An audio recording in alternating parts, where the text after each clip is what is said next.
Do you love your wife? Yes. Prove it. Like, what's the metric? Give me the number that helps me know, right? Because when you met her, you didn't love her. Now you love her, right? Tell me the day the love happened. It's an impossible question. But it's not that it doesn't exist, it's that it's much easier to prove over time, right? Leadership is the same thing. It's about transitions. So if you were to go to the gym, it's like exercise, right? If you go to the gym and you work out and you come back and you look in the mirror, you will see nothing. And if you go to the gym the next day and you come back and you look in the mirror, you will see nothing, right? So clearly there's no results, can't be measured, it must not be effective. So we quit, right? Or if you fundamentally believe that this is the right course of action and you stick with it, like in a relationship, I bought her flowers and I wished her happy birthday, and she doesn't love me. Clearly I'll give up. That's not what happens. If you believe there's something there, you commit yourself to an act of service. You commit yourself to the regime, the exercise. You can screw it up. You can eat chocolate cake one day, you can skip a day or two. You know, it allows for that. But if you stick with it consistently, I'm not exactly sure what day, but I know you'll start getting into shape. I know it. And the same with the relationship. It's not about the events. It's not about intensity.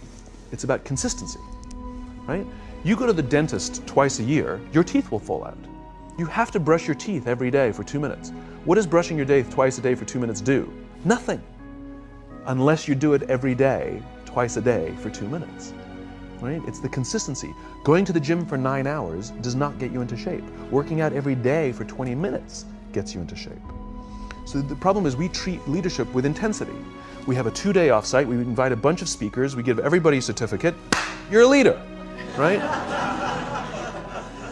Those things are like going to the dentist. They're very important, they're good for reminding us or getting us back on track, learning new lessons, but it's the daily practice of all the monotonous, little, boring things like brushing your teeth that matter the most.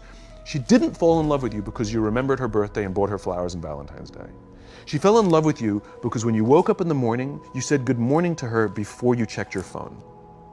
She fell in love with you because when you went to the fridge to get yourself a drink, you got her one without even asking.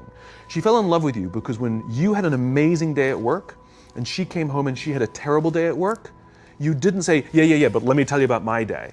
You sat and listened to her awful day and you didn't say a thing about your amazing day. This is why she fell in love with you. I can't tell you exactly what day, and it was no particular thing you did. It was the accumulation of all of those little things that she woke up one day and as if she pressed a button, she goes, I love him, right? Leadership is exactly the same. There's no event. There's no thing I can tell you you have to do that your people will trust you. It just doesn't work that way. It's an accumulation of lots and lots of little things that any one by themselves is innocuous and useless. Literally, pointless by themselves. People will look at little things that are good leadership practices and say, that won't work, and you're absolutely right. But if you do it consistently, and you do it in combination with lots of other little things, like saying good morning to someone, that looking them in the eye. My friend George, who's a 3-star general in the Marine Corps, he says his test for leadership, and I love this, he goes, his test for a good leader is if you ask somebody how their day is going, you actually care about the answer.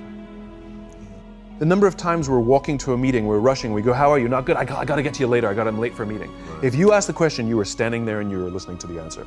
It's those little innocuous things that you do over and over and over and over that people will say, I love my job. Not I like my job. I like my job means, yeah, the challenge is great, they pay me well, I like the people. I love my job means, I don't want to work anywhere else. I don't care how much somebody else is willing to pay me. I'm devoted to the people here, and I care desperately about the people here as if they were my family. In business, we have colleagues and coworkers. In the military, they have brothers and sisters. That's how they think of each other. If you really have a strong corporate culture, the people will think of each other like brothers and sisters. It's like a family, right? No, brothers and sisters. Deep love. Fight, but the love doesn't go away. Bicker, the love doesn't go away. And I'll fight with my sister, but if you threaten my sister, you're going to have to deal with me. Right? We'll fight internally, we'll bicker with each other, but nobody's going to hurt each other. And if anything from the outside shows up, you're looking at a unified front. Brothers and sisters. Now, how do you create brothers and sisters out of strangers? Common beliefs, common values, parents, in other words, executives who care about their children's success, who care to raise their children, teach them skills, discipline them when necessary, help them build their self-confidence so that they can go on and achieve something more than you could have ever imagined achieving for yourself. That's leadership.